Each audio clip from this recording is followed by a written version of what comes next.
Isang pinagpalang araw dyan sa mga kalalakihan sa Luzon, sa Visayas at maging sa Mindanao. Ang Diyos ay nananawagan, ikaw ang buhay inaasahan. Ibalik ang bagsin ng kalalakihan.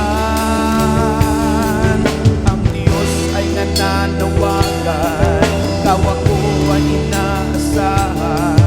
Ibalik ang bagsin ng kalalakihan.